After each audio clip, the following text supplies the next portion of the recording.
Muy buenas tardes, bienvenidos un día más a Todos Geopolítica, bienvenidos al programa en el que les contamos, repasamos y analizamos todo lo que está pasando en el tablero geopolítico, pendientes un día más de Donald Trump. El presidente de Estados Unidos se enfrenta a su primer escándalo, primera purga con el asesor de seguridad nacional, Mike Waltz, que estuvo involucrado en este famoso Signalgate, que a partir de ahora va a ser embajador de Estados Unidos ante las Naciones Unidas. Enseguida les contamos quién le va a reemplazar. Marco Rubio acaparando poder en un momento en el que el foco está puesto también en la guerra en Ucrania, con Rusia lanzando un ataque masivo. Se habla de hasta 150 drones, con Trump preparando opciones precisamente para amenazar, para aumentar la presión sobre Moscú en un momento en el que el foco está puesto también en China. Empieza a recular, empieza a abrirse a conversaciones con Estados Unidos en medio de esta guerra comercial desatada por el presidente estadounidense y pendientes también de lo que haga Europa. También cede, se habla de 50.000 millones de euros, es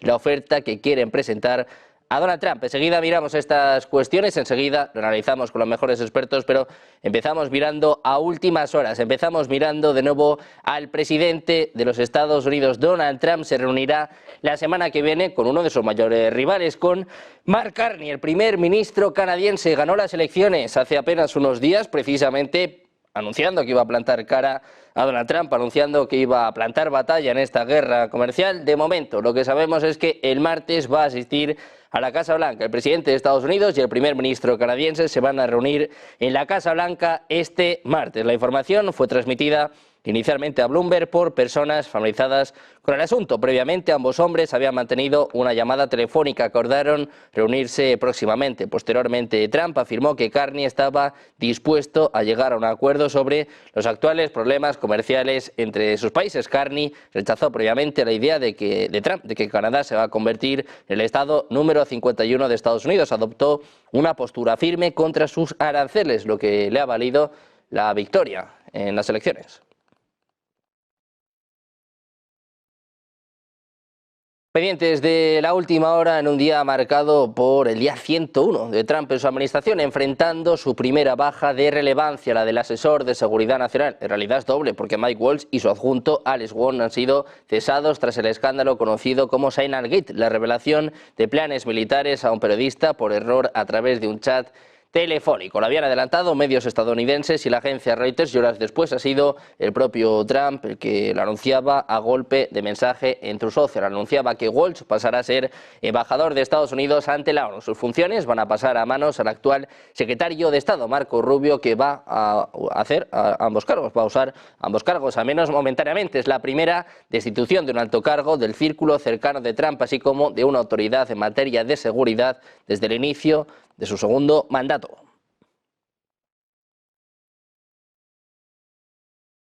Un Trump que empieza a perder la paciencia con Rusia. Según la agencia Bloomberg, funcionarios estadounidenses elaboran una lista de alternativas para que Trump aumente la presión económica sobre Rusia, mientras Putin frena los esfuerzos para resolver la guerra en Ucrania. Según estas personas que revelan estas conversaciones privadas, enfatizaban que Trump todavía no ha tomado una decisión porque las gestiones diplomáticas están en marcha. Afirman que cualquier decisión depende exclusivamente del presidente. Funcionarios estadounidenses han preparado un conjunto de opciones para que Trump aumente la presión económica contra Rusia, mientras Putin da largas a los intentos de poner fin a la guerra en Ucrania. Hablan de deliberaciones privadas, admiten que Trump no ha tomado ninguna decisión y se niegan a detallar qué opciones están sobre la mesa. Dicen que cualquier decisión correspondería únicamente al presidente. Más sanciones para Rusia. Trump empieza a perder la paciencia.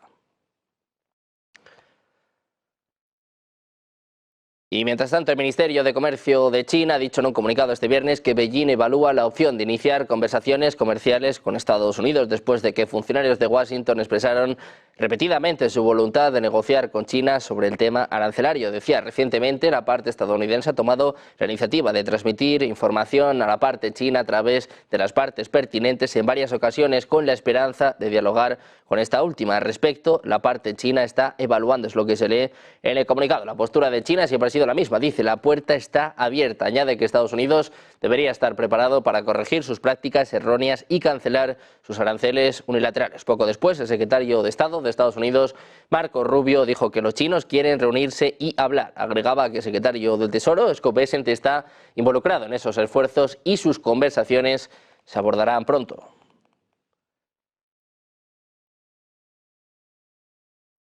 Y mientras tanto, mirando a Europa, les contamos que la Unión Europea va a presentar nuevas propuestas comerciales a los negociadores de Estados Unidos la próxima semana. El documento propondrá reducir las barreras comerciales y no arancelarias, impulsar las inversiones europeas en Estados Unidos, cooperar en desafíos globales como abordar el exceso de capacidad de acero de China y comprar bienes estadounidenses como gas natural licuado y tecnologías. Los planes aún podrían cambiar, ya que la Comisión Europea, es decir, el brazo ejecutivo que maneja asuntos comerciales para el bloque, continúa consultando con los Estados miembros. Es lo que anunciaba la agencia Reuters, hablando de 50.000 millones de euros. Es la oferta de Europa para Trump.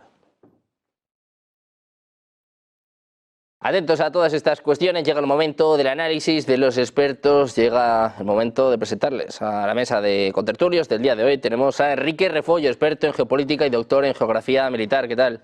Muy buenas, Enrique, buenas tardes. Mucho gusto de estar aquí con todos vosotros en este viernes. Tenemos también con nosotros a Cristian La Mesa, analista internacional. ¿Qué tal? Muy buenas, Cristian, buenas tardes. Encantado, Sergio, de estar con vos y con los colegas. Y por último presentamos a Emiliano García Coso, profesor de Derecho Internacional Público y Derecho de la Universidad Pontificia Comillas. ¿Qué tal, Emiliano? Buenas tardes. Buenas tardes, Sergio. Bueno, pues un día de nuevo marcado por el presidente de Estados Unidos, un día en el que de nuevo tenemos que mirar, tenemos que hablar de Donald Trump, en este caso del primer escándalo que sacude a su administración. Se veía venir, era evidente después de estas filtraciones desde Signalgate, pero ya se ha cobrado a su primera víctima, Mike Waltz, rubio, además acaparando poder en Estados Unidos. Emiliano, ¿cómo valoras este primer terremoto para Trump en su segundo mandato?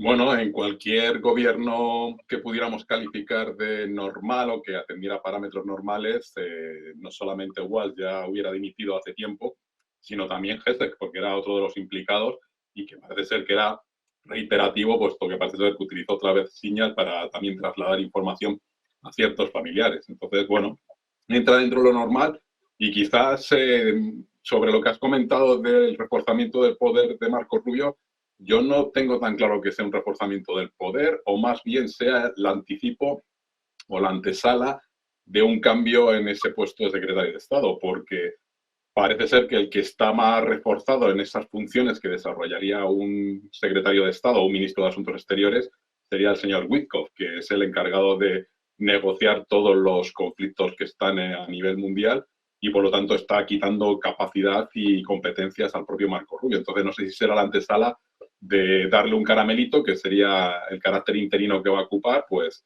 dejarla ahí con carácter permanente como asesor de seguridad nacional y hacer un cambio a nivel de Departamento de Estado.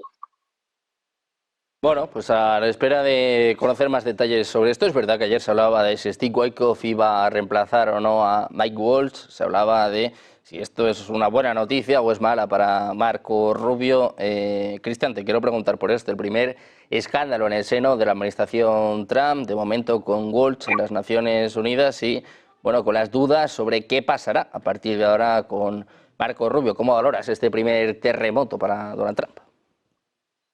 Sí, a mí me parece que la resolución de esta situación ha ido por los cauces naturales.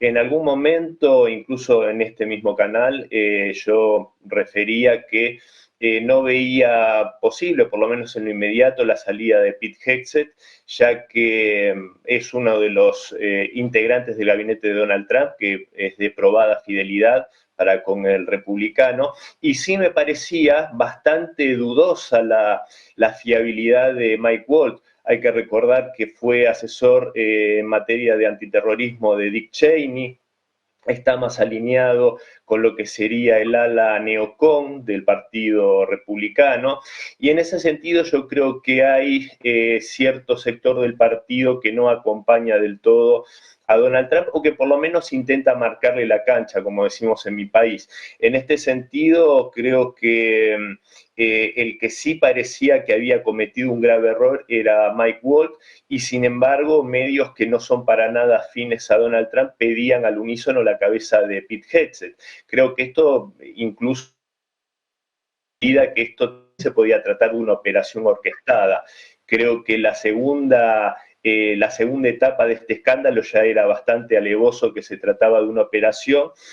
Y en este sentido creo que la salida es lógica y me parece que es una buena decisión la de Donald Trump. Y respecto a Rubio, que también según su pasado se alinearía más en un ala neoconservadora del partido, yo creo que por ahora está siendo fiel y útil a la administración Trump. Hay que ver hasta qué punto sigue siendo así, pero bueno, es una especie de figura que va haciendo las veces de comodín. También recordamos que fue el que se hizo cargo de la USAID después del escándalo y de intervención de este organismo. Y respecto a la figura de Steve Witkoff, que por cierto sí claramente está haciendo las veces de un jefe de la diplomacia estadounidense, creo que se siente más cómodo en este lugar itinerante y no del todo oficial que siendo cabeza de esta cartera.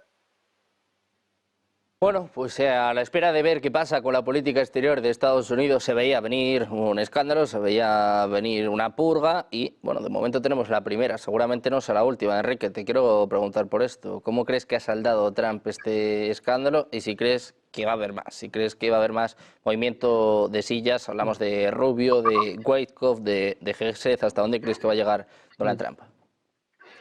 Bueno, pues por otro lado lo que había visto es el Pentágono ampliando la investigación a Hegseth por ese uso en un segundo grupo de Signal, de que si habría podido filtrar información clasificada familiares y que, bueno, se lo digo a este que es de confianza y ese también se lo dice a otro de confianza y al final lo sabe todo Radio Patio. También por otro lado, lo que ha estado haciendo Hegseth en estos días es declaraciones duras contra Irán en su calidad de secretario de Defensa, hasta el punto de amenazarles con un ataque armado. Todo mientras están las negociaciones en marcha. Bueno, las de este fin de semana, las de mañana día 3 de mayo, se han pospuesto, pero ahí seguían en marcha y Hegseth lo que vino a decir es que como que Irán apoya a los hutíes y que apoyo letal a los hutíes concretamente, que Estados Unidos sabe lo que está haciendo Irán y que Irán sabe de lo que es capaz el ejército estadounidense y que ahí pagarán las consecuencias los iraníes en el momento y lugar que los estadounidenses elijan. Claro, esto también ha generado toda una serie de respuestas negativas por parte de otros congresistas y senadores que además apoyan también al gobierno de Trump, de que es un secretario de defensa, no tiene autoridad para decir, ni mucho menos sugerir una declaración de guerra a otro país, que esto depende de una votación del Congreso y que tampoco se pase de la raya. Es decir, que Hegseth parece que ante un problema de sus propios errores o de los errores en parte de la administración Trump, ahora quiere salirse de esa montando un escándalo mayor. Vaya, un escándalo mayor sí que sería montarse una guerra contra Irán, mientras además la misma administración Trump está negociando con, por ejemplo, Steve Witkoff, que se ha pasado, bueno, lleva unas cuantas semanas de viajes constantes, pasando incluso por reuniones en Moscú, reuniones en Irán, reuniones en definitiva para seguir tratando con las negociaciones. Y mientras una parte de la administración Trump está plenamente metida en su labor, parece que hay otra que bueno, tiene esos viejos reflejos de administración estadounidense ante todo el espectáculo. Y sí, un espectáculo desde luego descomunal es lo que están dando. Bueno, pues a la espera de estos espectáculos de Donald Trump, a la espera de si vamos a tener o no más capítulos, todo apunta a que sí. Os quiero preguntar también por el papel que está teniendo en Ucrania. Ayer Tammy Bruce, la portavoz del Departamento de Estado, hablaba directamente de dejar de ser mediador de este conflicto. Hablaba de que Rusia y Ucrania se apañaran solas. Hoy la agencia Bloomberg da un paso más. Dice que Trump está pensando aumentar la presión económica con Rusia, de nuevo amenazando con sanciones.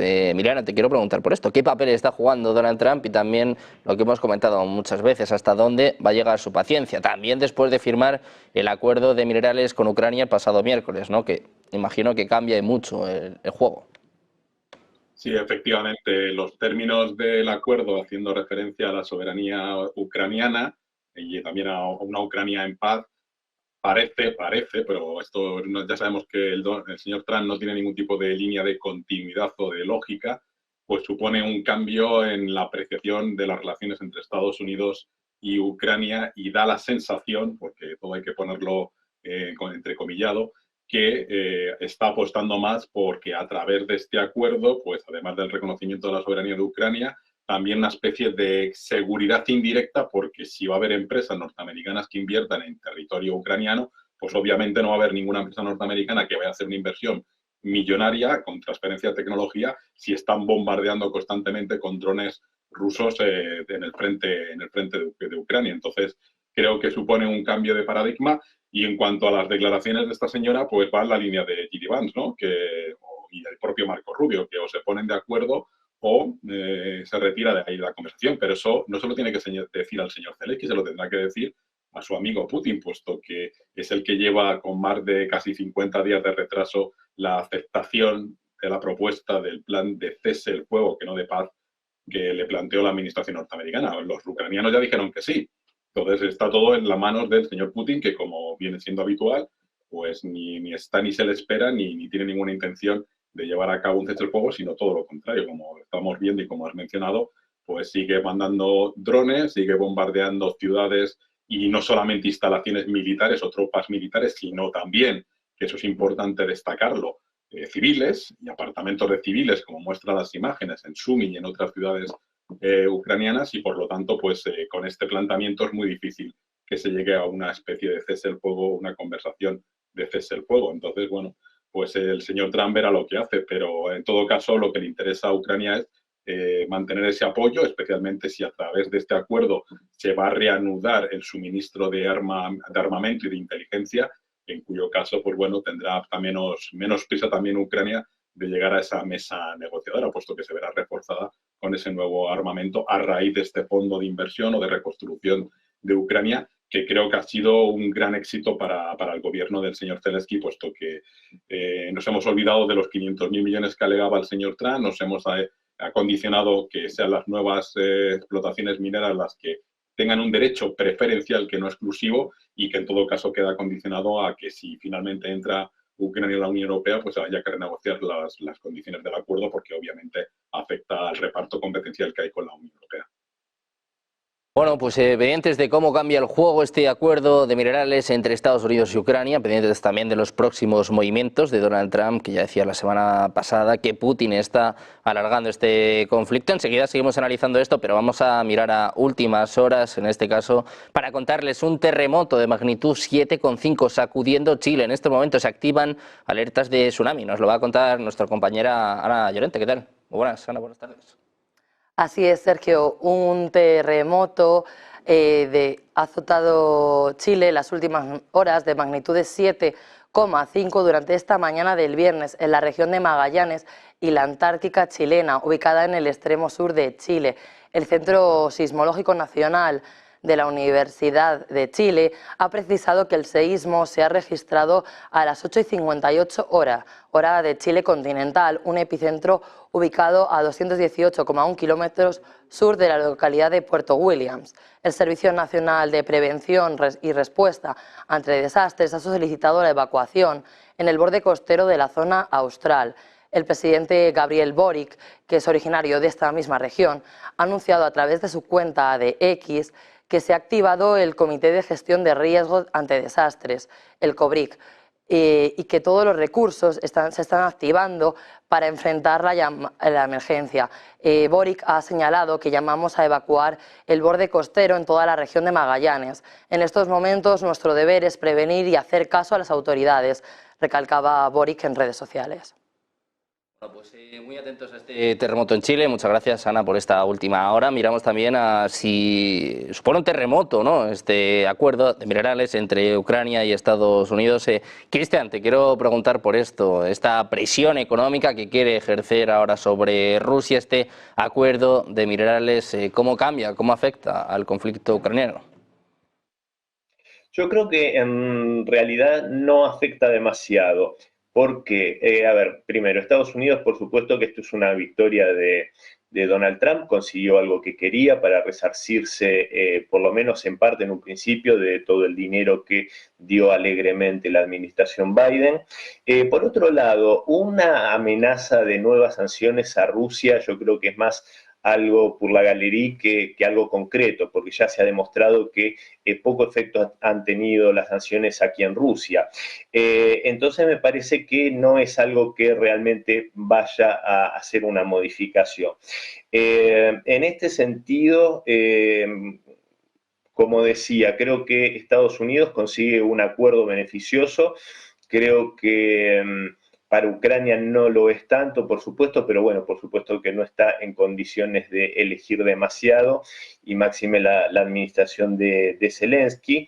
Y la posición rusa en este aspecto, en las últimas declaraciones del expresidente Dmitry Medvedev dejó claro que no es algo que afecte en lo práctico a Rusia. Es más, yo creo que, como bien decía Emiliano, y coincido que por supuesto que para las empresas estadounidenses radicarse, instalarse para estas explotaciones en medio de una situación de guerra no es lo más conveniente.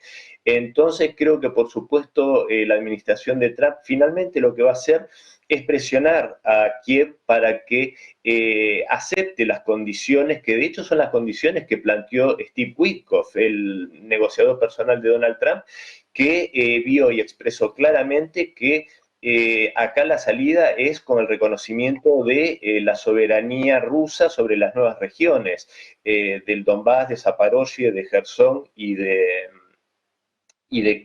Crimea, por supuesto. Esto es lo que está planteando Donald Trump, y creo que en ese sentido va a tener que sí ponerse un poco más duro para que Kiev acepte esta realidad, porque no es ni más ni menos que la realidad, y también porque en las últimas horas vimos también ataque, que eso sí se vio claramente, con drones contra la población civil en un mercado, Gerson, si no me equivoco, ejecutado por justamente las fuerzas ucranianas contra población civil rusa. Entonces, por supuesto que estas situaciones van a tener que modificarlas, va a tener que ejercer mayor presión, creo yo, Donald Trump, del mismo modo que lo debería haber hecho cuando se llevó adelante esa tregua de 30 días de abstención a ataques a blancos energéticos, y Ucrania lo violó sistemáticamente mientras que Rusia lo respetaba, y lo mismo que la tregua pascual, que fue violada en casi 5.000 oportunidades por Kiev. Eso es más o menos el análisis que yo hago en este aspecto. Pues Enrique, lo mismo te quiero preguntar. ¿Cómo valoras este movimiento en el tablero, este acuerdo de minerales, si se garantiza o no la asistencia de seguridad? Es una de las cuestiones. ¿Hasta qué punto puede celebrar Zelensky, hasta qué punto puede celebrar Ucrania este acuerdo? Y sobre todo estas informaciones que ahora hablan de que Trump quiere pasar la presión a Rusia. No sé si la mejor manera de negociar con Putin, la mejor manera de negociar con Moscú es a través de la presión. Bueno, no solo es que intenten presionar desde Estados Unidos a Rusia, también a China y a Irán, todos al mismo tiempo. Lo único que va a conseguir es lo que ya ha conseguido, lo que consiguió la administración Trump, entre otras, en el pasado, que es acercarlos mucho más y que estrechen lazos entre ellos. Sobre Irán, por ejemplo, anunció la administración Trump más sanciones a empresas petrolíferas, y que iba a sancionar también a todos los que comerciasen con Irán. Va a sancionar a Rusia y China también, y a lo mejor hasta algún socio europeo en todo esto que se dedique a comprar petróleo ad extranjis. Bueno, luego, por otro lado, en el caso de Ucrania, desde Zelensky el maravilloso, el de las ideas mejores del mundo, se cuenta la de atacar el desfile de la victoria del 9 de mayo en Moscú, donde asistirán jefes de Estado y de gobierno de diferentes países. Entre ellos, por cierto, el de China. Es decir, que Zelensky amenaza con atacar una zona donde, por ejemplo, además de Vladimir Putin, vaya a estar Xi Jinping y otros mandatarios, por ejemplo, también de países europeos. Es decir, que está diciendo que va a atacar deliberadamente, a propósito, una zona donde haya mandatarios de otros países.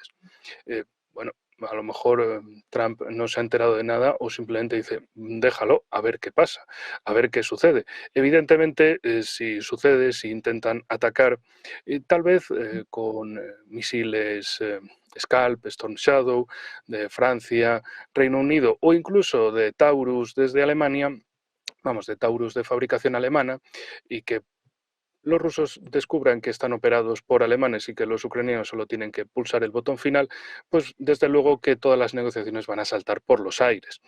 Eso, como digo, por un lado, en la parte más occidental del asunto. En el caso con Irán, siguen con esos enredos de presión y, claro, lo que se ha demostrado en estos últimos meses es que amenazar con sanciones, con presiones, con ataques, tanto a Rusia, a Irán y China, lo único que ha hecho es que los mandatarios de esos países y sus ministros de Exteriores estén rápidamente reuniéndose entre sí, que ya tienen acuerdos bilaterales Rusia-Irán, China y China-Irán, es decir, que ese triángulo eurasiático está cada vez más fuerte, a pesar de que haya susceptibilidades de conflictos entre India y Pakistán, que desde mi punto de vista no llegará más lejos que lo de 2019, por ejemplo, choques fronterizos y ya está, porque ninguno de los dos países tiene una situación interna como para meterse en una guerra como las de los años 40 o 60, por ejemplo, de varios años de duración y de mucha intensidad de los combates. Así que, en este sentido, la administración Trump intenta hacer cosas, claramente por un lado, pero claramente las hace tan atropelladamente que le salen algunas bien y otras no, lo cual para un gabinete de dirección presidencial, esto de ponerse a lanzar una operación masiva, y bueno, hay cosas que salen bien, hay cosas que salen mal, pues vamos a seguir moviéndonos en ese tablero, no es precisamente ese deseo de control y de optimización sobre los cambios que le beneficia mucho, sino que tiene un componente caótico descomunal de a ver qué es lo que sucede por allá. Pero, y termino con esto desde mi punto de vista, o sea, si Estados Unidos quiere conseguir esos buenos resultados, esos buenos escenarios, presionar a todos sus enemigos al mismo tiempo solo hará que precisamente estén más unidos que nunca y que además sigan viendo y sigan avanzando por la posibilidad en plataformas comunes, bilaterales u organizaciones internacionales de alejarse de Estados Unidos y compañía porque es la amenaza común de todos. Bueno, pues Donald Trump, que sigue con sus amenazas, también topándose con huesos duros de roer desde antes de ganar las elecciones, ya hablaba de la importancia de los BRICS, ¿no? También la amenaza que esto suponía para el dólar, que es una de las preocupaciones de Donald Trump. Dentro de los BRICS, dentro de esta alianza, sin duda destaca China. Y os quiero preguntar por esto, Emiliano. Se habla en las últimas horas de que Pekín empieza a recular, empieza a abrirse a conversaciones con Estados Unidos. ¿Cómo ves esta guerra comercial y quién crees que va a ceder antes? ¿Quién crees que va a ser el ganador o el perdedor de esta guerra que, por suerte, de momento solo es comercial? Esperemos que se quede ahí. Perdóname, Sergio, yo no lo calificaría de recular. Yo creo que el que está reculando es el señor Trump. Porque si te acuerdas, hace más de un mes dijo, me voy a sentar aquí en el despacho Oval esperando a que el señor Xi Jinping me llame rogando que no inicie esta guerra comercial. Entonces, lo que ha demostrado esta capacidad que tiene el señor Trump de ir abriendo frentes indiscriminadamente es que abrió el frente, empezó a amenazar con los 145 o 200 pues de porcentaje de aranceles a los productos chinos y lo que se ha dado cuenta, por fin, porque ha tardado más de un mes, es el impacto económico y el impacto que tiene en la economía norteamericana, en los fabricantes norteamericanos, en los puertos norteamericanos, en las grandes empresas de suministro y de transporte internacional. Es decir, que ahora el que ha reculado, y bueno, y como viene haciendo prácticamente en casi todos los frentes que abre, pues, por eso esa falta de credibilidad en cualquier posición por parte de la administración Trump, es el señor Trump. ¿Qué es lo que se ha dado cuenta? Que cuando uno inicia una guerra a nivel mundial desde el punto de vista comercial, pues se está enfrentando a aliados que son claves para tratar de hacer contrapeso a ese peso económico y comercial que tiene China, que lo supera, empezando por sus vecinos del norte y del sur, con Canadá, que como has mencionado va a haber una visita, pero ha sido el propio presidente Trump el que ha conseguido que los liberales se mantengan en el gobierno, porque iban por delante los conservadores. México, de la rueda de prensa que has puesto, ya se está diversificando también y pensando en que las alianzas hacia el sur o la alianza del Pacífico también puede ser interesante, y nos encontramos ahora con China. Es decir, estaba clarísimo desde el minuto uno, y si este señor y sus asesores, especialmente Lutnick, hubiese mirado los números, que está tan interdependiente la economía norteamericana que es imposible que inicie una guerra, porque no transformas la industria productora manufacturera de la noche a la mañana y crear de repente 200 industrias ubicadas en territorio estadounidense. Y es que si pusiéramos, por ejemplo, el caso de Apple, de Cook, pues, ¿qué crees que va a ser la solución? Yo tengo un mercado de 1.700 millones de consumidores que los fabrico en China. Ahora he desplazado también parte de la producción a India con otros 1.500 o 1.600 millones de potenciales consumidores frente a un mercado nacional de 320 millones. Y es que cualquier CEO, yo tendría clarísima la respuesta. Pues muy bien, yo me mantengo en China y me mantengo en Singapur y en Vietnam y en India, porque ese es el mercado realmente que interesa para el volumen de venta. Entonces, lo que se ha dado cuenta es que incluso sus propias empresas fabricantes de automóviles están diciendo: nos estás provocando un roto en nuestros ingresos y en nuestras cotizaciones, porque si ya con Canadá no podemos, porque usted ha iniciado una guerra con el vecino del norte, donde había básicamente diferentes componentes de la industria automovilística norteamericana cruzaban la frontera 3 y 4 veces, más luego con México, y ya no se puede hacer por el incremento de las tarifas. Si parte de suministros también provenían de China, y ya tampoco va a ocurrir, con un predominio absoluto por encima, y bueno, incluso la propia Tesla estaba en China, de los vehículos eléctricos, pues entonces te encuentras que sus promesas del control de la inflación, de la América dorada, etcétera, etcétera, eso no hay quien se lo crea. Vamos, se lo creen los votantes que están simplemente abducidos por esas mentiras cotidianas. Entonces, ¿qué es lo que ha demostrado China? ¿Usted quiere negociar? Pues venga, ahora va a ser usted el que va a tener que llamar a la puerta varias veces, que es lo que han hecho. Han enviado ya sucesivos correos e intentos de llamada de teléfonos para que se avengan a una conversación. Y como hace China habitualmente con su cultura de Confucio, yo voy a esperar. No tengo ninguna prisa. Yo tengo mercados que no necesito a Estados Unidos, porque tiene África, tiene a sus propios vecinos asiáticos, tiene a Latinoamérica. Por lo tanto, bueno, pues usted llame a la puerta y ya veremos cuándo me siento, con una condición. Una, el respeto, porque los chinos para eso son hiperescrupulosos. Y dos, que retire usted los aranceles como mecanismo, como muestra de buena voluntad para entrar en un proceso de negociador. Y como no entiende la cultura china ni el planteamiento chino, dudo que esto avance y que los chinos al final den la vuelta. Es decir, simplemente ya lo están notando los puertos, ya lo están notando las industrias norteamericanas, y ya veremos quién va de rodillas a llamar a quién. Bueno, pues veremos quién se pone de rodillas, quién tiene que recular. De momento todo apunta a una desescalada comercial. Le parece que estos aranceles son insostenibles. Cristian, te quiero preguntar por esto. ¿Quién crees que va a ganar en esta batalla comercial? Y también hasta dónde va a llegar, porque por mucho que desescalen, Trump tiene muy claro que su rival es China, no son enemigos China, y no va a parar.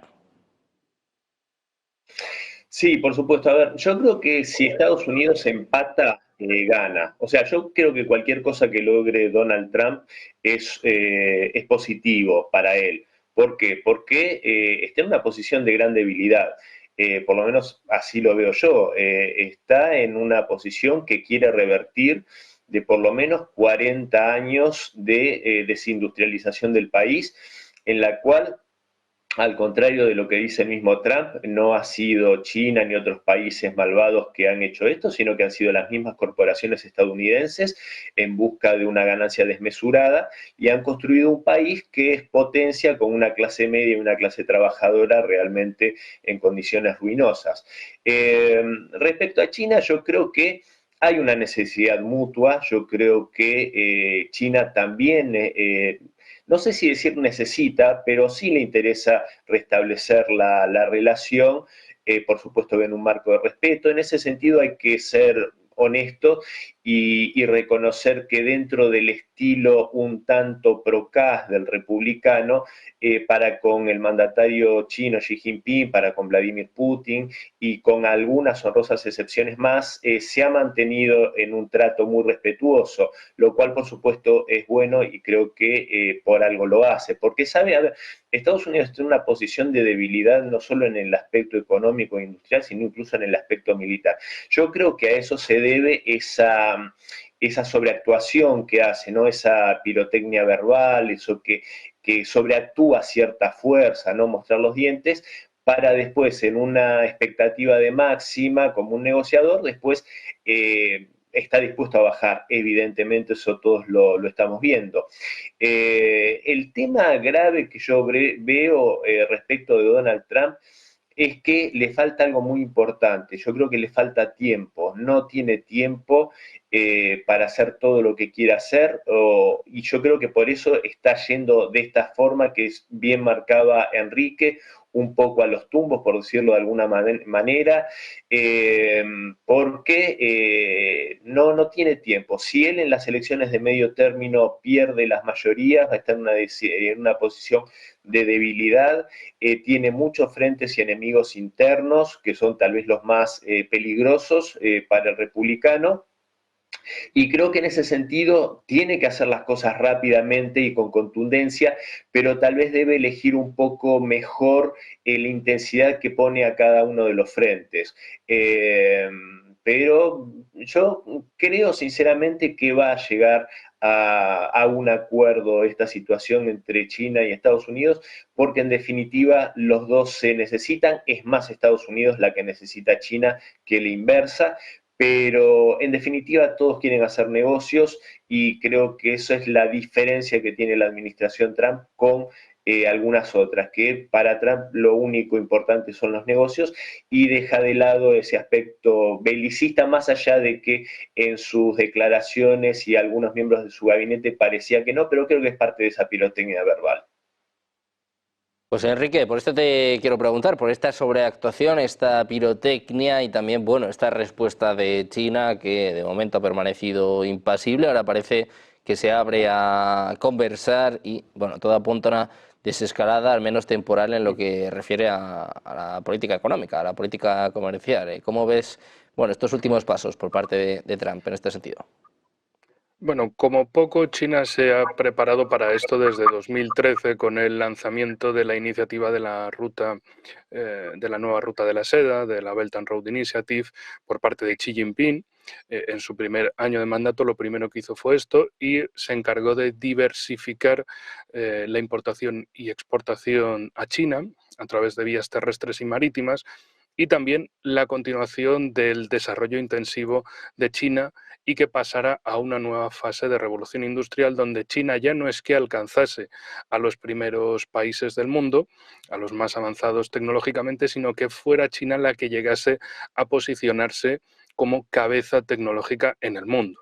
Es un proceso que lleva tiempo, es un proceso de paciencia, es un proceso de tiempo, y claro, en países como China, efectivamente, y coincido con mis compañeros, es un país acostumbrado a trabajar duro, a trabajar insistentemente con paciencia, como lo demuestra su larguísima historia. En el caso de Estados Unidos es el efectismo, es 4 años de legislatura y con esas elecciones de medio término a la mitad del mandato. Entonces todo tiene que ser a prisa, todo tiene que ser rápido, y también en decirle a los estadounidenses el mensaje de no os preocupéis, aquí hemos venido, esto lo cambiamos, lo que llevamos hablando precisamente desde enero, de que Estados Unidos, de que Trump entró en Estados Unidos como una tromba, como una tormenta, como un huracán categoría 10 directamente, y hay que cambiarlo todo, hay que moverlo todo, esto lo vamos a arreglar de la noche a la mañana, y efectivamente hay cosas que no se arreglan así de rápido.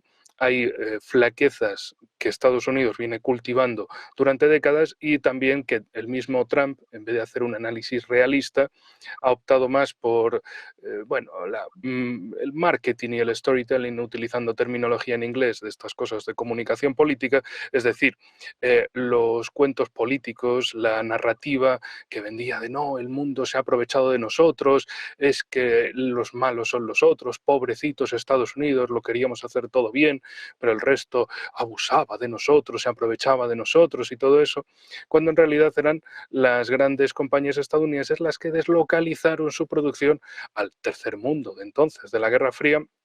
Y uno de los primeros países que efectivamente dijo, aquí podemos hacer mucho, es China.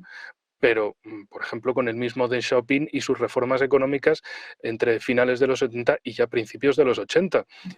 Ahí Estados Unidos podría aprender un poco del asunto y decir, hombre, a ver, Shenzhen, la primera ciudad que cayó en estos planes de Deng Xiaoping, pasó de 300.000 habitantes a unos 20 millones en toda su área urbana y digamos, de toda la zona bajo el, entre comillas, término municipal de Shenzhen, y es el gran centro tecnológico y además con puerto marítimo de China, en el sur de China, no muy lejos, bueno, junto a la frontera interior con Hong Kong.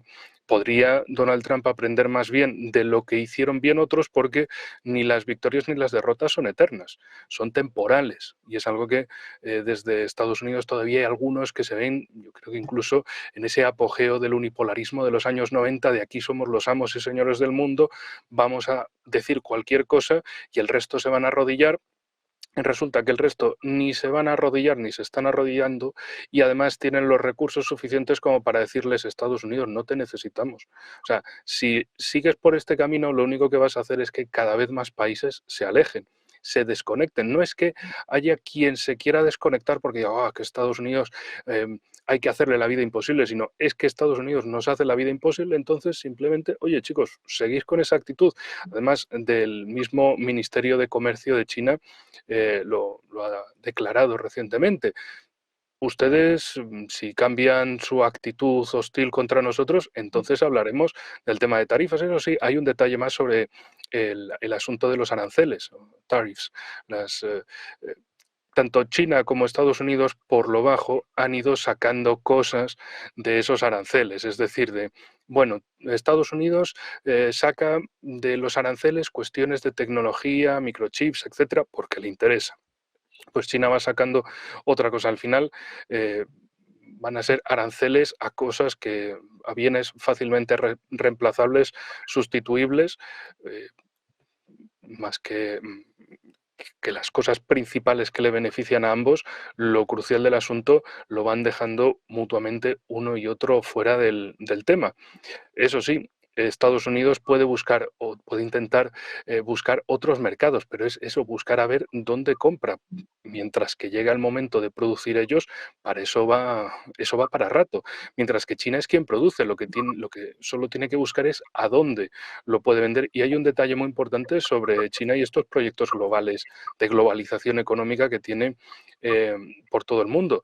Y es que en esas acciones también construye mercados. Es decir, tiene una fase actual que le vende a otros países, esos países van creciendo, China va por delante en revolución industrial y va construyendo mercados, va haciendo que esos otros países sean mercados de futuro, mientras que Estados Unidos, la posición que ha hecho, pues es claramente la contraria, de economía depredatoria típicamente de potencias del mar como Estados Unidos, o anteriormente, aunque lo intenta todavía en la actualidad, Reino Unido. Bueno, pues pendientes de Reino Unido, pendientes de esta guerra comercial, os quiero preguntar, para terminar, por Europa. Una información de ayer de Financial Times que hablaba de 50.000 millones de euros de una oferta para intentar contentar a Donald Trump con von der Leyen, que se reunía también en el Vaticano, que esperaba poder reunirse con Donald Trump. De momento no sé si le cogerá o no el teléfono. Te quiero preguntar por esto, Emiliano, ¿qué te parece esta propuesta de Europa? Que sí que parece que se pone de rodillas, ¿no? China aguanta, pero Europa parece que a la primera de cambio va a ceder con Donald Trump. Yo sigo diciendo que lo de las rodillas o las reculadas, en fin, son muy relativas y depende del punto de vista bajo el que se mire. Esta oferta de compra de más material militar y tecnológico y de más energía ya la hicieron en el minuto 1 de la guerra, es decir, no es de la semana pasada, es del inicio de la famosa amenaza del 20% a los productos europeos. Entonces, bueno, pues la misma propuesta está encima de la mesa, y lo que quizás debería hacer la señora Kallas y la señora von der Leyen es dejarle muy claro a la administración Trump, porque es que sigue mintiendo sistemáticamente con la información que da, es: La balanza comercial de mercancías y servicios, la de mercancías tiene superávit para Europa y la de servicios tiene superávit para Estados Unidos. Por lo tanto, si mantenemos la guerra o no llegamos a un acuerdo o a una conciliación, lo que debe hacer la Unión Europea no solamente es mantener los aranceles de los productos, que son unos 1.700 aproximadamente, según ha identificado la Comisión Europea, sino principalmente aplicar las medidas que tiene en materia de servicios.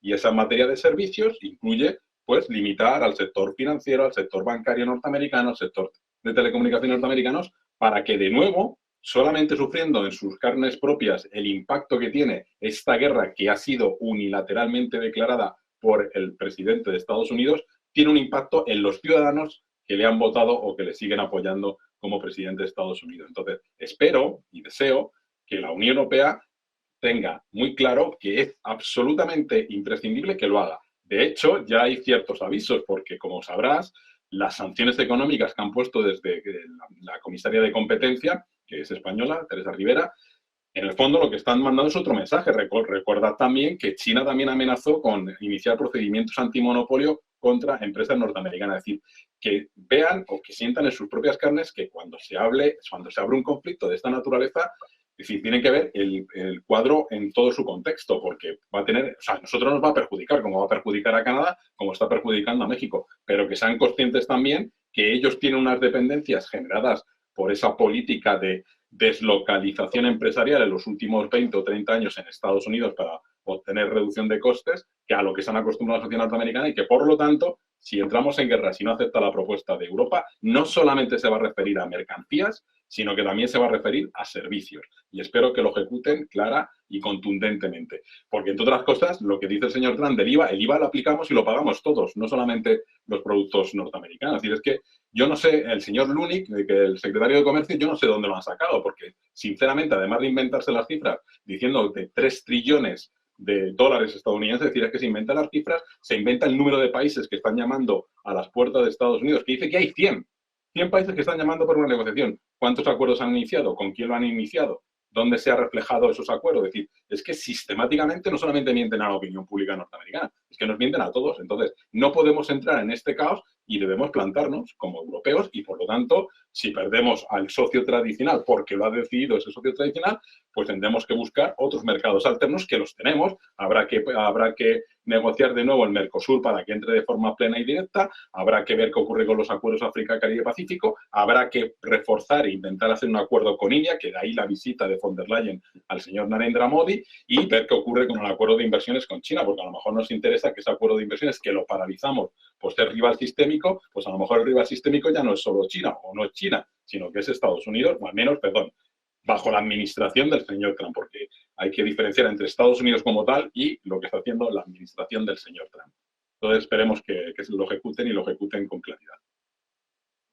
Bueno, pues mirando a Europa, mirando estos movimientos en torno a Donald Trump, vamos a contarle una nueva última hora en este sentido. Vamos a hablar de Mark Rutte, el secretario general de la OTAN, anunciando un aumento del gasto del 3,5%, al menos es lo que quiere proponer en la próxima reunión del 24 al 25 de junio en La Haya. El secretario general de la OTAN, Mark Rutte, ha propuesto que los miembros de la organización aumenten su gasto en defensa al 3,5% del Producto Interno Bruto. Las inversiones en otros asuntos relacionados con la alianza se incrementarían al 1,5%, según informa la agencia Reuters este viernes. De esta forma cumpliría con lo que solicita, con lo que pide Donald Trump, que sería un 5% del gasto en defensa, pero estaría separado en dos apartados. Para que se hagan una idea, España está destinando un 1,28% en estos momentos. La noticia, transmitida a Reuters por varias fuentes, se produjo después de que Donald Trump pidiera que el objetivo del gasto de defensa de la OTAN se elevara al 5%. La próxima cumbre de la alianza se va a celebrar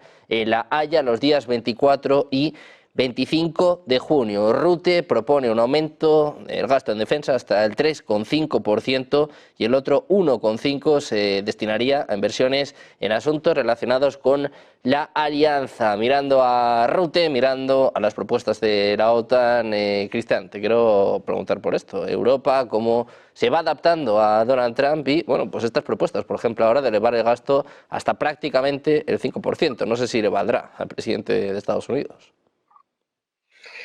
Bueno, yo te escuchaba atentamente y a los colegas y pensaba respecto a esto de estar de rodillas, que me parece, y acá hago una salvedad, las élites europeas, las élites políticas europeas, no la población, parecería ser que es la posición más cómoda o a la que más están acostumbrados, la de estar de rodillas, por lo menos ante los Estados Unidos, para desgracia de su población, por supuesto. Y yo creo que en este sentido le cuesta salir de una lógica que ya tiene incorporada, por lo menos desde hace 80 años, y es este seguidismo prácticamente incondicional de las políticas de Washington. Y creo que se le hace más difícil todavía salir de este esquema, que sería positivo, como marcaba Emiliano, ver otros horizontes, otros mercados, otros socios, pero ¿cómo hacerlo cuando se tiene una mentalidad, repito, de estas élites europeas, políticas, que yo creo que se vieron muy bien reflejadas en las declaraciones que en su momento hizo el jardinero Borrell, ¿no? Cuando describía a todos los que estaban por fuera de este bonito jardín como prácticamente salvajes, que habitamos en una jungla. Entonces yo creo que ese es el problema central, ¿no? Esa mentalidad, que en definitiva tiene un sesgo supremacista, impide ver estas otras posibilidades y hace que, por supuesto, la única salida sea más concesiones justamente a Washington, y en este momento se encuentran con un problema mayúsculo, y es que justamente en la Casa Blanca está una persona que no solo toma una actitud dura para con Europa, que hay que decirlo, porque fue a Europa donde fue J.D. Vance, sin duda, con toda la anuencia y la bendición de Donald Trump, a Múnich a decirle unas cuantas verdades a la cara a las élites políticas europeas, verdades que fueron respondidas con sollozos y lágrimas, una cosa bastante incomprensible y con una sobreactuación de haberse ofendido mucho. Y este Estados Unidos piensa soltarle la mano, ya se lo soltó, vos muy bien mencionabas, esta exigencia del 5% del PBI para defensa, algo que daría la impresión, a algunos nos da la impresión que es el preparar el terreno para una salida de Estados Unidos de la OTAN o algo parecido. Entonces yo creo que en ese sentido se ve una Europa que se encuentra sola, se encuentra humillada, pero tan solo porque se le ha dicho la verdad a la cara a estas élites europeas globalistas y que lo único que hacen es trabajar en contra de los intereses de sus propias poblaciones. E incluso la paradoja, y con esto cierro, Sergio, de encontrarse con un Estados Unidos que hoy yo lo veo a Donald Trump mucho más dispuesto a hacer negocios y buenos negocios con el Kremlin que con Bruselas. Entonces la posición de Europa es lastimosa y creo que mientras no cambien esa mentalidad que hizo justamente que el prejuicio ideológico y tantas cosas hicieran y permitiesen que fácilmente la misma Europa se perjudicase a sí misma con esas sanciones estúpidas que hicieron, que lo perjudicó justamente al viejo continente respecto de los buenos hidrocarburos y a buen precio de Rusia, que era una alianza natural para el desarrollo de Europa. Bueno, haciendo caso a la administración Biden, en ese momento se pegó un tiro en el pie y lo sigue haciendo, mientras repito que Washington va a hacer negocios con Rusia sin lugar a dudas. Enrique, muy rápido, cuéntanos cuál es tu opinión sobre Europa y esta nueva oferta para Trump. Pues coincido plenamente con lo que acaba de decir Cristian, precisamente de esa cuestión energética, de dónde va a sacar Europa energía barata y en grandes cantidades para una política de crecimiento económico. Por otro lado, justo acaba de ver dos noticias, mismo tema, de France 24 y de Sky News, diciendo que Alternativa para Alemania ha sido designada como entidad extremista por la inteligencia alemana.